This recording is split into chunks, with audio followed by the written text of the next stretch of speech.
শুনলাম আপনি নাকি মৃত মানুষকে জীবন্ত করে তোলেন। না না, আমি কোনো জাদুকর নয় বা আমি জাদুও জানি না। আমি যেটা করি সেটা হচ্ছে কোনো ছবি দেখে, পুরনো ছবি দেখে বা 2 ডাইমেনশনাল ছবি দেখে আমরা 3D কালচারে কনভার্ট করাই, এইটুকুন হচ্ছে আমার কাজ। বাকি আমি কোনো জাদুকর নয় যে আমি জাদু জানি, জাদুর এতেই আমি জীবন্ত করে দিচ্ছি, ওরকম নয়। তবে আমাদের যে কাজগুলো সেগুলো দেখতে অনেকটাই রিয়েল মানুষের সাথে ম্যাচ করে। কিভাবে সম্ভব একটা মানুষের যেমন ভাবে তুমি দাঁড়িয়ে ফুটিয়ে তুলেছো, গোফ ফুটিয়ে তুলেছো, মানে পুরো স্ট্রাকচারটা যেভাবে তুমি ফুটিয়ে তুলেছো। না, এটা সম্ভব কিছু নয়, এটা তো একটা অবজারভেশন। আমরা অবজারভেশন করে এই কাজগুলোকে করি। আমরা যত স্টাডি করি সেই স্টাডির একটা প্রতিফলন এটা। যখন কোনো মানুষকে আমরা ছবি দেখি সেটার সাথে আমরা অনেক কিছু স্টাডি করি, যে তার ডিটেলিংস, তার বিয়ার্ড কেমন হবে, চুল কেমন হবে, আইব্রো কেমন আছে, আইবল কেমন হয়, আইল্যাশ কেমন, তো এগুলো মিলিয়ে একটা কাজ। এটা এমন কিছু জাদুকরি কাজ নয়, তবে আমরা সাধনার মধ্যে রয়েছি, রেগুলারিটি কাজ করছি, সেই জন্য হয়তো আরো আরো আরো ভালো কিছু দেওয়ার চেষ্টা করছি এবং আমরা টেকনোলজিক্যালি কিছু সাপোর্ট নিচ্ছি, এটা কাজগুলোকে ভালো করার জন্য সাহায্য করছে খুব। মানে কিছু গ্রাফিক্স এর মাধ্যমে আপনারা কোনো করছেন। গ্রাফিক্স তো করাই যায় না, যা হয় ম্যানুয়াল। বাট কাজটাকে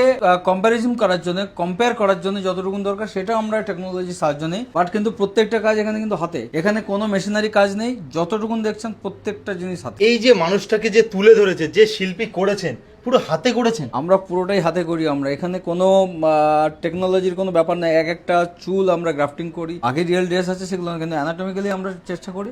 আর এই ভালো কাজের পেছনে কিন্তু প্রত্যেকটা পরিবারকে আমরা আন্তরিক সহকারে ধন্যবাদ জানাবো, কারণ পরিবার আমাদের সাপোর্ট করে। তাদের ডিটেলিং গুলো নিজেরাই বুঝে নেয় যে না, আমার বাবা এমন ছিল বা মা এমন ছিল বা মায়ের এখানে একটা তিল ছিল, বা এই যে ডিটেলিং গুলো, টোটাল ওভারঅল ডিটেলিং গুলো কিন্তু ওনাদের সাপোর্ট নিয়ে আমরা করি। আমরা 90% কাজ আমরাই করি, কিন্তু 10% আমার মনে হয় ওখানে একটা বিশেষ জাদুকরি কাজ করে, যেটা হচ্ছে পারিবারিক সাপোর্ট। ঠাকুমাকে দেখুন, মনে হচ্ছে ঠাকুমা হাসছে, একটা মুচকি হাসছে আমাদের কথা শুনে। এরকম নিখুঁত কাজ কিন্তু শিল্পী তুলে ধরেছেন। দেখুন ওনার একবার সার্টিফিকেট গুলো দেখায়, মানে যত বলবো কম বলা হবে। দাদা, আমরা বাংলায় যে আপনার মতো একটা শিল্পী পেয়েছি, সত্যিই আমরা গর্বিত।